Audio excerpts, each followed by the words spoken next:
Watch Wars.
Welcome to this episode of Watch Wars. I'm your host, D, host of the Hobby of Hours channel. Nice to have you here. Thank you for coming along on the ride. Have a pair of Alpinists today that I've been wanting to war ever since I discovered this one. First of all, shout out Derek at Moyer Fine Jewelers in Indiana. Thank you so much for loaning in this watch. The loan didn't last very long, so pretty much within a day, I called him up and said, hey, how much is this Alpinist? I need to buy it. And sure enough, he gave me the friend price, and I was overjoyed for it. Thank you so much, Derek. So if you ever want to purchase something new or pre-owned, and you're out in the market for it, check morefinejewelers.com first. And then write to Derek, let him know you're a viewer of the channel, and you'll get the friend price. There's no standardized discount for it. It's just the Hobby of Hours friend price discount referral, which I'm happy to pass along to you. And he's taken care of me on multiple watches. He will certainly take care of you. Of the recent releases of these Alpinist GMTs, this is the only limited one. This was the white dial with blue hands. And gosh, I was so excited and disappointed when they brought this out because 2 weeks prior, I finally caught my rare bird Alpinist, the one I've been chasing for years, the SARB 13. That gorgeous cream dial, and it's not the Prospex version. This is a Prospex model. This is not Prospex. They released a cream dial in the Prospex line, but it's just not quite as attractive as this one, and it took me years to hunt this down. I didn't pay a premium on it. In fact, I don't remember what I paid. I paid less for this GMT for this. I do know that. And these tend to cruise normally like 1.6, 1.8. I didn't pay anywhere near that. But I literally found it 2 weeks before this was announced. And not to give away the ending, but I would have definitely not bought this if I'd known this was in the offing. But oh well, maybe we'll keep them both for a while and maybe I'll spring one loose. The funny thing about this watch is there's a dude in one of my Facebook groups who has one of these and he's constantly posting pictures of him and his girl. And I'm like, bro, unless you're going to sell this watch to me, I don't want to see any more pictures of your watch, please. I'm a nut. And then to round out the end of the episode, we are going to have a Double Trouble book review.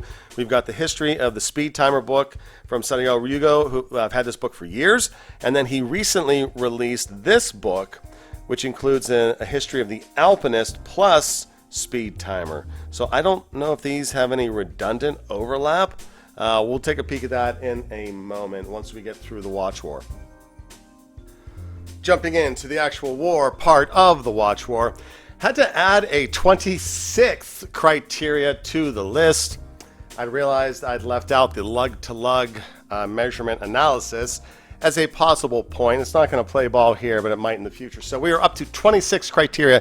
If you think I've missed a criteria or criterium, please let me know in the comments below. Have no fear, I will race through these, and I won't be belaboring it. Reminder, if there is a draw, there is no point. So we're not going to have a 26 score. We're going to have something in the middle somewheres. All right, first things first, let's put some numbers up on the deck. My goodness gracious. Well, very similar. 39.5, similar lug to lug, even though I measured it with my calipers and the specs on the website are not correct. I trust my calipers. This one is a little bit higher than this one, probably because of the display case back. 20 millimeter strap width, 200 meters water resistance, a massive difference in power from this one to this one in the reserve, and a little bit of a massive bit of a weight difference as well. Running through the criteria of the exterior, the bracelet. Now this is in the Pro Specs line. It's a draw for bracelet and clasp on this. I don't understand why a Pro Specs watch would have the pressure fit pins. That doesn't make any sense. That is the cheapest way to attach links, and at the very least, let's get some pin and collars in there, Seiko. What are you doing to me? The bezel, I'm giving that point to the GMT because it's actually making use of the bezel. There's no real use for the bezel on this one here. No insert on either, so that's also a draw. The crystal, they say they're both sapphire, but when this was released, I thought they were, releasing stuff in Hardlex. So all I could find online is that it's sapphire, and these days Hardlex is just as good as sapphire anyway, so we're going to call that a draw. The case itself is basically the same, and the adjustment for the inner bezel, so that is a draw. The case back is going to the GMT. Why? Because it has a display case back. And even though the movement come on, play around. The movement might not be all that special, I think that having a display case back is awesome. I think it's wonderful, especially for someone who's just coming into the hobby. And even a non-impressive movement, like there's no real perlage or anything to be adorned in there, it's still fun to see the heart of the watch beating away. So that one goes to that. Crown. There is a signed crown on the old one. Seiko, you're slouching off. This should be a signed crown, or at least have an X on there for the Pro Specs. That would have made some sense. So crown guards, they're exactly the same, so that is a draw. Touching upon the dims, it's the same diameter, draw. Height, point to the cream dial because it's a little bit thinner. Lug width, same. Lug to lug, same. Water resistance, same. Those are all draw. And the weight, significantly different by 11 grams. So this one is winning that one. Points for the exterior. The cream dial is in the lead, 3-2. Moving interiorly to the dial, I'm awarding the point for the dial itself to the cream one. It's just cleaner. There's less marketing on there. I'm not a fan of the X logo for some reason. I don't have a real reason why, but there's just a lot going on there comparatively. I guess maybe not a whole lot, but I had to draw the line somewhere. So point is going over to here. The Rehot, neither one of them is doing anything different than the other. It's like the same internal bezel. If you're not familiar with this little crown down here rotates this around. It's like a compass function. And actually, Jory Goodman had a good episode where he took this out into the wilderness and showed how you could use it as a compass. That was pretty cool. Cool channel. You should check him out. Now the loom. The loom is going to the GMT. It's just a newer watch. I think if these were both brand new and came out of the factory at the same time, they've had the same loom. But unfortunately, this one is quite a bit older, so the loom is not as fresh. And the handset is also going to the GMT, if for no other reason than there's at least one more hand going on in there. And they did do a good job with these blued hands. I don't know if they painted them blue, made them out of blue steel, or blued them with that fire testing process. I don't know. And I don't know that we would ever be able to determine that. Chances are not. They're probably just pressed blue. At the end of the second round, the interior, we are tied up 4-4. 4 for 4, Uncle Phil. Moving on to the movement itself. The GMT movement over here is the 6R54. It's a newer movement. This is the old 6R15. Some people don't like that movement, said there was problems with it. I haven't experienced any problems with it as of yet. But this one is a newer movement, so it's getting the point. Also next is the power reserve. This has 72 hours of power reserve versus the 50 here. That is a pretty big jump, so much respect to the GMT for that. Complications? This one has the GMT function, so it's getting the point, but also, this has the date at 3 o'clock. This one has the date at 4, but look at it. Justified. I love a justified 4 o'clock date. And then service cost, I'm going to award to this Seiko. I perceive that a watch with fewer complications will be easier or more cost effective to service. So point is going to the cream dial for the service cost. And at the end of the movement analysis, the GMT is narrowly pulling ahead. And our final category, the market category, there's always going to be a market component to the watch war, to the analysis. I'm going to award the price to the GMT. Now, I paid less for this watch than I did this watch, partly because of our discount with Moyer, partly because this is fetching a premium. This is one of the rarer birds to find out there, and it became all the more harder and difficult to hunt ever since the Prospex line, the X version of the cream dial, came out. This is the SARB 013, and the challenge is that while that is the key word to search for, anyone who knows it's a SARB 013 is going to be charging a premium for the SARB 013. So if you like the cream dial, and there is a different aesthetic to it, it comes across as a little dressier than this. This is a little sportier than this one. I would say pick up the X version if you can. I don't think that the premium, I think the X version is like 600, 700 bucks, and the premium for this particular variant isn't worth the additional money in terms of the quality or the specs of the piece. It just so happened that I was obsessively hunting this for years, so I had to go with it. Value. You're getting way more value with the GMT. So it's taking the price category and the value category. You're getting a GMT function. A moment about perfect watches. I think this is perhaps a perfect watch. I can't think of a way to make this watch better. Adding the GMT complication to this watch, this base, made it vastly better.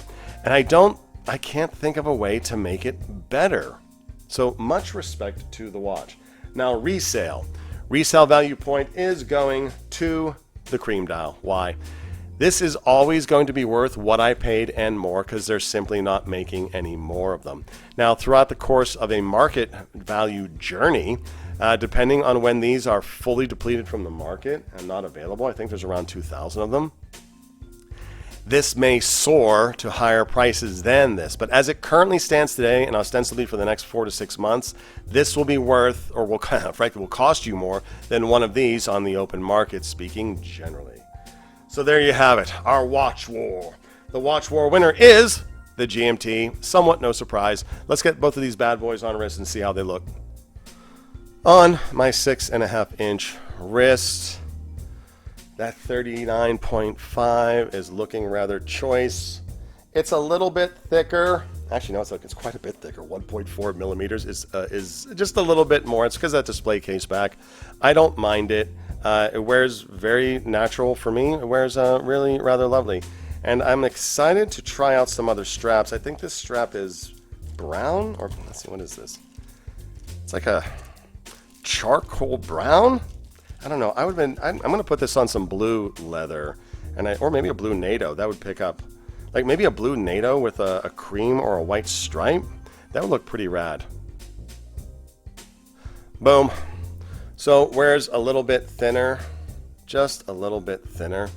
And I think a Seiko Alpinist has a worthy spot in anyone's collection, just like you need a Seiko diver. You need every watch collector needs to experience Seiko divers, whether it's the low-end price point or the higher price point. Yeah, I think maybe an Alpinist has a place in everyone's collection as well. This one and this colorway could actually pass as a dress watch. 3-watch collection, Seiko diver, SKX, or Spork, one of these Alpinists, and then a Flightmaster as your chronograph. Perfect 3-watch collection right there.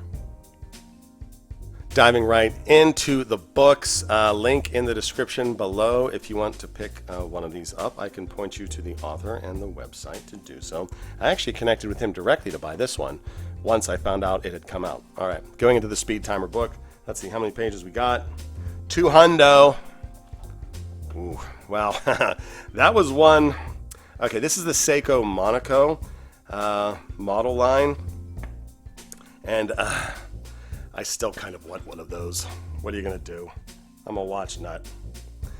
This is exactly what we want in a watch book. All of those beautiful variants, all of the reference numbers. This one is actually really rather gorgeous. This is actually a flyback chronograph, and everything is controlled at that totalizer at the bottom. Pretty freaking cool, man. Pretty cool, man.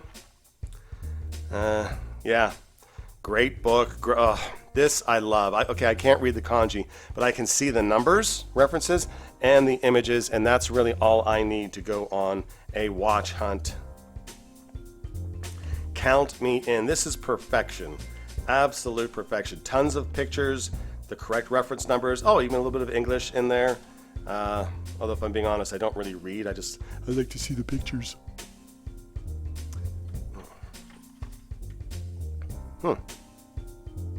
Adrian from Barker and Jack covered this piece once upon a time. This is a very cool chronograph. It only totalizes for 1 minute, so only good for Minutemen. All right, there we are. That's that one. If I clear the deck, D. Thanks, D. Oh no, thank you, D. Coming into this one. Now this is split up into 2 parts. Speed timer stuff is in the back. Probably a lot of overlap. But if I'm being honest, my 2 cursory views, it seemed like there was some stuff over there that's not in here. Can't imagine what it is, but I'm also not necessarily going to break it down. I'm totally happy to own both. Love having it in my watch library. Now that GMT model for the Alpinist is not in here. Must have just missed the cut because he's got the other ones in here. That line is in here, right? That's relatively newish. And if you are a... that's the one. That's the Sassy. They only made, is it 300 of these? What does it say? Oh, 500 pieces. Gorgeous. Tiffany blue. This watch cruises north of 4 to 5K all day long. I dream of a day of getting one of these for 2.5. It's a quartz piece, titanium, absolutely gorgeous, and the rarest of the rare birds. They actually have different variants. They've got a black dial, cream dial ones, but yeah, I definitely want me the Sassy.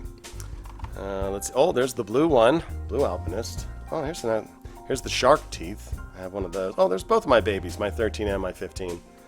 Never got into the 17. That colorway, despite being green, wasn't really for me. There's the shark tooth, some cool ones. Oh yeah, I have this one, the Mitsukoshi. That's a cool one. That was my first Alpinist. Love that piece. All right, more, D. Go on, D. You're blathering on, my man. I'll thank you. Oh, these ones. Discovered these in a different watch book. These aren't really Alpinist. These are the Scuba 200s. They're titanium, though, and they're pretty cool. I think it's neat he included those in here. Although, I think he also wrote the other book that they're in, the Diver. Oh, here's an interesting one. This is another of the original green dials, the SCVF009, and it has that rather large hour hand and the red text. These are the red lines, these 3. That hour hand is a bit on the plump side for me. Old school Alpinist. Great stuff. Great stuff. All right, so let me know if you want one of these books. I will hook you up with him directly. I reached out to him through Instagram, and he sorted me out, gave me a great price. Hope you enjoyed this watch war. And I'd be interested to see if during one of these watch wars, if you have an opinion that's contrary to what has been presented here to wit from the watch war criteria. I'd love to hear from you. I'd love to engage with you. So if you take the time to write me a comment, I will take the time to write you back. That is my pledge to you. Hope that wherever you are in this wonderful, beautiful hobby of ours, that you're blessed, that you're doing well, that you're enjoying watches, and that you're talking watches with your buddies, your watch homies, your watch sisters, whoever it may be. We will catch you in the next one. Peace.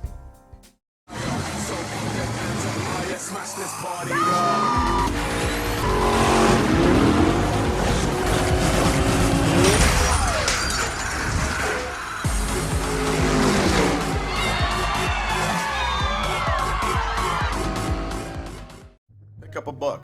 1001 Watch Designs, Volume 1. We've got line art, oil paintings, steampunk, and even super duper realistic ones. Ones that you could probably put on your wrist today. It's a good bit of fun and a great way to share your support. Thanks for coming along on the ride.